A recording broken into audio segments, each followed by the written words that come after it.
ناظرین، آج کل ایک کیس کی بڑی گونج ہے، آپ اکثر اس کی خبریں دیکھ رہے ہیں۔ وہ ہے کراچی سے مصطفیٰ عامر قتل کیس۔ یہ کیس ایک کرائم کا کیس ہے، اس میں کیا بڑی بات ہے؟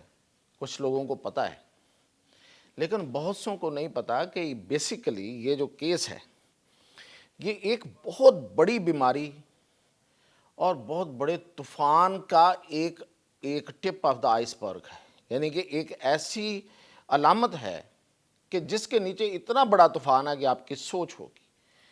یہ ہر ایک کے لیے جاننا ضروری ہے۔ یہ مصطفیٰ عامر جو کراچی میں قتل ہوا، اور وہ کیوں قتل ہوا، وہ کتنا بڑا نیٹ ورک ہے، اور یہ نیٹ ورک کر کیا رہا ہے، اور کیا یہ کراچی کی حد تک ہے یا یہ پورے ملک میں پھیل چکا ہے، اور اس میں کون کون ملوث ہے، اور یہ کیا کر رہا ہے۔ یہ صرف اور صرف اب ہمارے جیسے جو شریف لوگ ہیں، شریف سے مراد جو ان چیزوں سے دور ہیں، وہ یہ سمجھتے ہیں کہ یہ جو نشہ ہے یا نشہ کرنے والے جو لوگ ہیں یہ مخصوص لوگ ہوتے ہیں، اور شاید یہ جو گلی محلوں میں ادھر ادھر پڑے ہوئے ہیں یہ لوگ۔ ایسا نہیں ہے۔ اب ہر گھر میں تقریباً ہر نوجوان کی رسائی میں یہ نشہ موجود ہے۔ اللہ کا شکر ادا کریں اگر آپ کے بچے جو ہیں وہ اس سے بچے ہوئے ہیں، لیکن یہ بہت قریب پہنچ چکے ہیں۔ میں اسی نیٹ ورک کی اور اسی کی بات اب آپ کو بتانے لگا ہوں کہ مصطفیٰ عامر کوئی بے گناہ نہیں تھا۔ مصطفیٰ عامر بھی ان لوگوں میں سے تھا جو نشے بیچتے ہیں، جو نشے کا کاروبار کرتے ہیں، جو نوجوانوں کے طرف لاتے ہیں، اور یہ اتنا بڑا نیٹ ورک اور اتنا یہ آرگنائزڈ ہے۔ دیکھیں یہ کیا کرتے ہیں، یہ نہ صرف مصطفیٰ عامر کے ابھی وارنٹ نکلے ہیں، فوت ہو گیا ہے، وارنٹ نکل آئے ہیں۔ اگر یہی مصطفیٰ عامر جو منگوا رہا، یہ جو نشہ اس نے لاہور سے منگوایا تھا، آج اس کا کیس سامنے آیا آج کہ مصطفیٰ عامر نے لاہور سے تیمور بن کے، تیمور کے نام سے اس نے ایک کوریئر کمپنی کے ذریعے ویڈ منگوائی تھی۔ ایک نشہ ہوتا ہے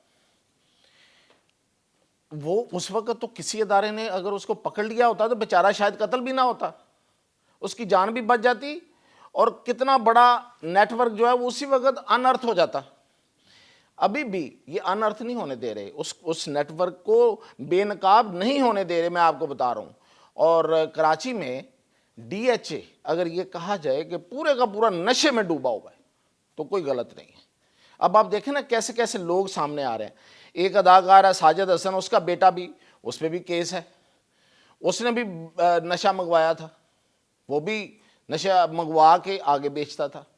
یہ کتنا بڑا کاروبار ہے، کتنا زیادہ پیسہ ہے اس میں کہ ہر کوئی اس میں ملوث ہے۔ اس کی وجہ یہ ہے کہ یہ محفلیں ہوتی ہیں لڑکے لڑکیوں کی، یہ ہر جگہ کراچی میں جگہ جگہ ہوتی ہیں، وہاں نائٹ کلبز ہیں۔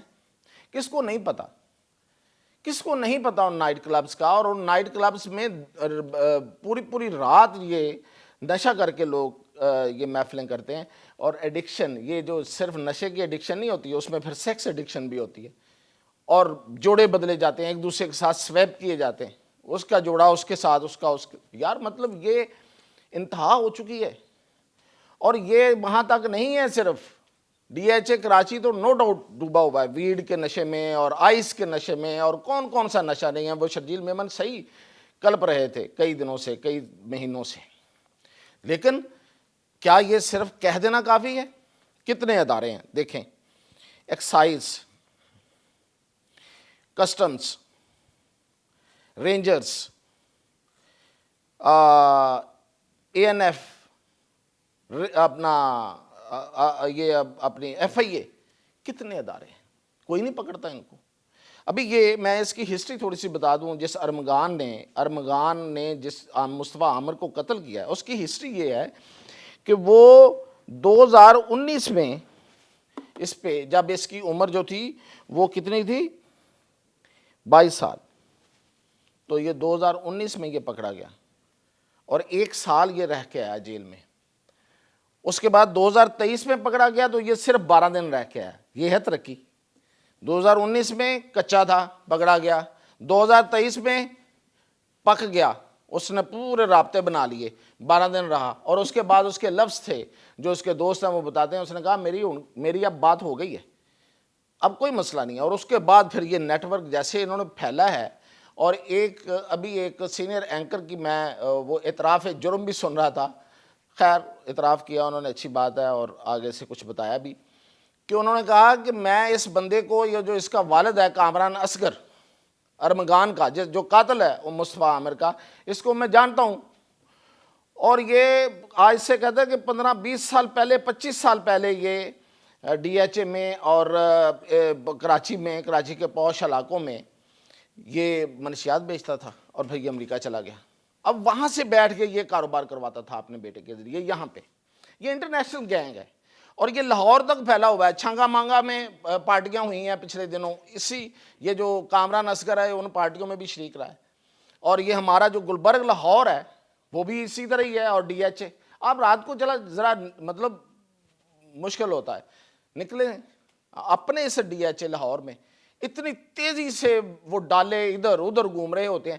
وہ کون لوگ ہیں جو ریش ڈرائیونگ کر رہے ہوتے ہیں؟ یہی نوجوان ہیں جو نشے کر کے باہر نکلتے ہیں. ویسے بچ کے رہنا چاہیے، اتنے ایکسیڈنٹس بھی کرتے ہیں. تو یہ حالات ہیں ادھر بھائی، ادھر سب کچھ ڈوب چکا ہے. اور یہ اتنا بڑا نیٹ ورک ہے کہ اس میں، اچھا اب یہ ہوا کیا ہے، لڑائی کیا ہوئی ہے، یہ کیسے یہ سامنے آیا؟ لیکن ابھی تک سامنے نہیں آیا. میں کہہ رہا ہوں نا، یہ پورا نیٹ ورک جو ہے یہ کہاں تک پھیلا ہوا ہے. میں نے تو آپ کو بتا دیا ہے، جو قانون نافذ کرنے والے ادارے ہیں وہ ان کو پکڑنے پہ راضی نہیں ہیں، وہ نہیں پکڑنا چاہتے ہیں. اس لیے کہ اتنا پیسہ آتا ہے، اتنا پیسہ آتا ہے کہ آپ کی سوچ ہوگی بھئی، مطلب پیسہ آ رہا ہے آپ کے پاس، اور آپ کے پاس دولت کے انبار لگتے جا رہے ہیں. کوئی جاتا ہے بھاڑ میں تو جائے.